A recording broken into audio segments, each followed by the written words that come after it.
Dalam dunia pendidikan, supervisi bukan sekadar pengawasan, melainkan sebuah proses pembinaan profesional yang sangat penting.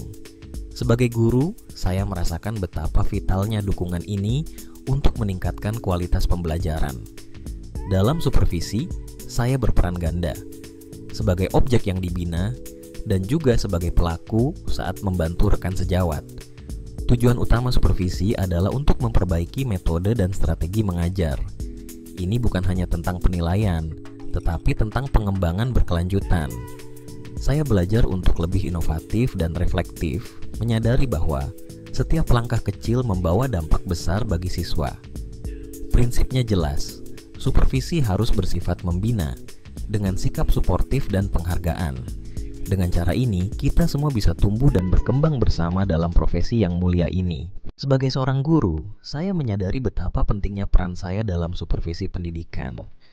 Pertama, saya berfungsi sebagai mitra dalam pembinaan. Saya selalu terbuka untuk menerima masukan dari kepala sekolah dan pengawas, karena saya percaya bahwa evaluasi dan perubahan adalah kunci untuk meningkatkan mutu pendidikan. Setelah mendapatkan supervisi, saya langsung menerapkan perbaikan dalam perencanaan dan pelaksanaan pembelajaran. Saya terus berusaha memperbarui pengetahuan dan keterampilan saya agar bisa memberikan yang terbaik bagi siswa.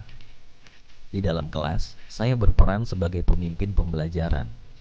Saya mengelola proses pembelajaran dengan cara yang efektif dan inovatif, serta berusaha menginspirasi rekan-rekan saya melalui praktik mengajar yang baik. Tak kalah penting, saya juga berperan sebagai supervisor kolegial. Saya membimbing guru muda dengan pendekatan kolaboratif, mengadakan diskusi reflektif, dan berbagi praktik baik. Dengan cara ini, kita semua bisa tumbuh dan berkembang bersama dalam dunia pendidikan. Dalam dunia supervisi pendidikan, ada 5 dimensi penting yang harus kita pahami. Pertama, dimensi akademik. Di sini, kita fokus pada pengembangan kurikulum dan metode mengajar yang inovatif. Guru dituntut untuk terus meningkatkan kompetensi agar pembelajaran lebih efektif. Selanjutnya, dimensi profesional.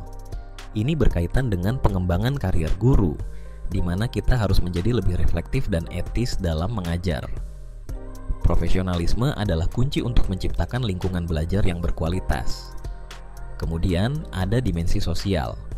Hubungan antara guru, siswa, dan komunitas sangat penting. Kita perlu membangun suasana kelas yang harmonis dan kolaboratif agar semua merasa nyaman. Jangan lupa dimensi administratif. Pengelolaan administrasi pembelajaran seperti RPP dan penilaian harus tertib. Ini bagian dari tanggung jawab kita sebagai guru profesional. Terakhir, dimensi emosional. Kecerdasan emosional sangat penting untuk mengelola stres dan menjaga motivasi. Dengan semangat positif, kita bisa menginspirasi siswa untuk belajar lebih baik.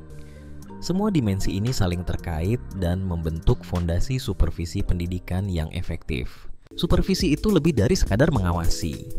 Ini adalah proses pembinaan yang mendalam. Sebagai guru, kita tidak hanya mengajar, tetapi juga belajar dan memperbaiki diri. Kita harus aktif membina rekan sejawat, berbagi pengalaman, dan saling mendukung. Dimensi supervisi mencakup banyak aspek, akademik, profesional, sosial, administratif, dan emosional. Setiap dimensi ini saling terkait dan berkontribusi pada perkembangan kita sebagai pendidik. Ketika kita fokus pada pembinaan, kita menciptakan lingkungan yang positif dan produktif, di mana semua orang bisa tumbuh dan berkembang. Inilah esensi dari supervisi yang sesungguhnya.